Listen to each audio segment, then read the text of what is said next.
Now, it seems like with every new day comes a new rumored Star Wars series, and I'm not even exaggerating all that much, because within just the last few days, I've heard about 3 of them that are supposedly in the works or being considered or whatever.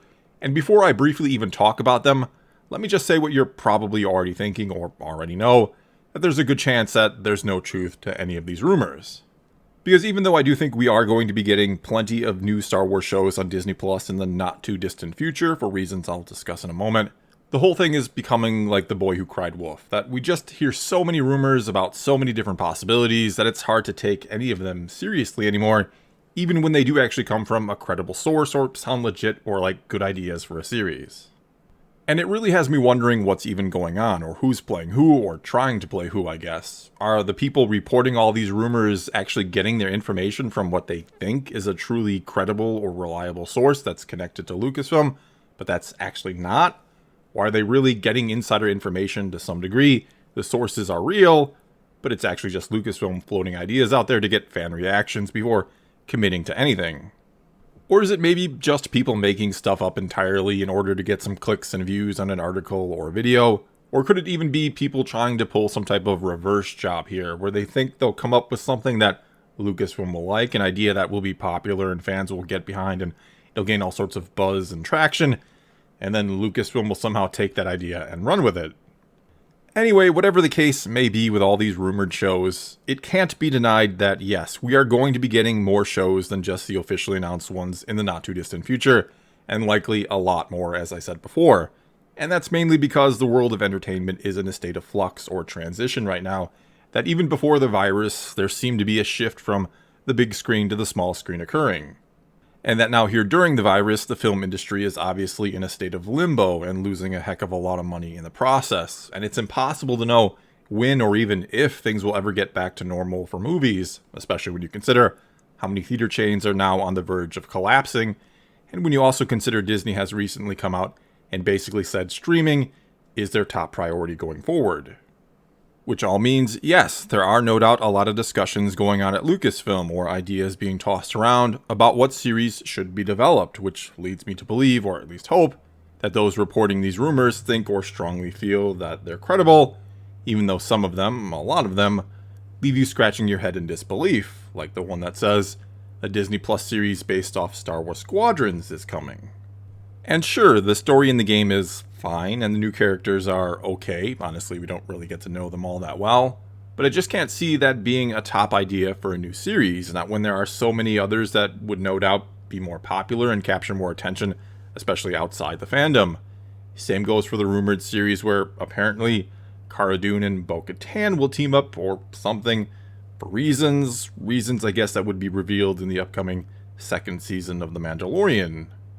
And don't get me wrong, I think Bo-Katan is a great character, and I really do think we'll be seeing her or hearing about her in Season 2 of The Mandalorian. I mean, last we saw her in Rebels, she was just being given the Darksaber and trying to unify her people.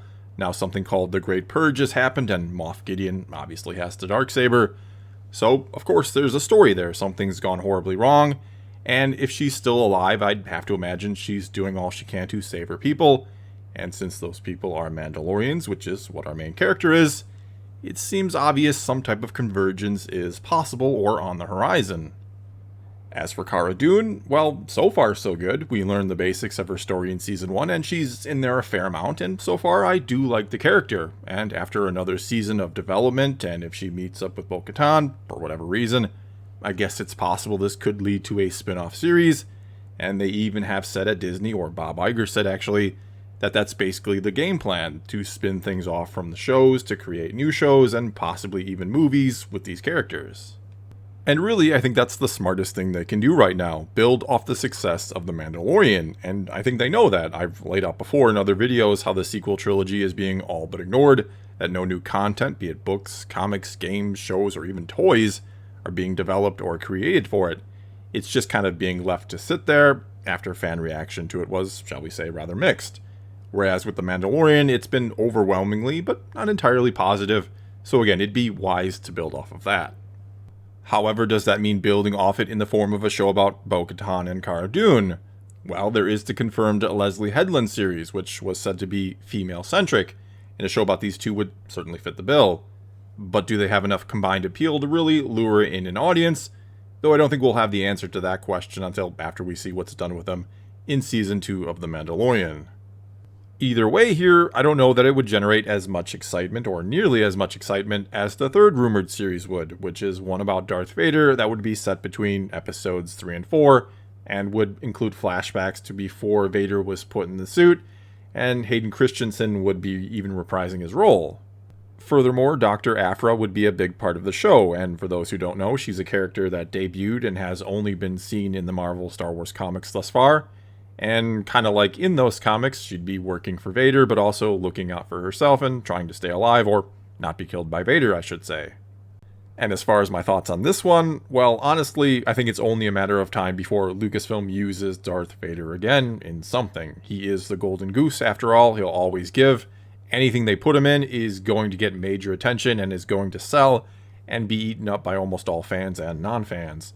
Though personally, I'd much rather just see a bit of Darth Vader in the Obi-Wan Kenobi series, and as I've suggested before, you could even make the series partially about his hunt for Obi-Wan. And really, I think that's how Vader should always be used going forward, that he should be included in small doses in shows and movies when and where appropriate.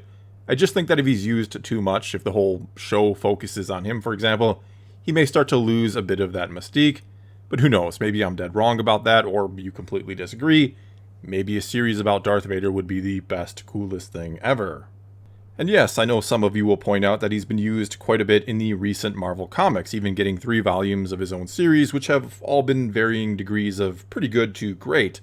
But there's certainly a difference between him being on the pages of a comic book and him being on screen, meaning it's easier, I think, to get away with using him extensively in comics rather than shows or movies.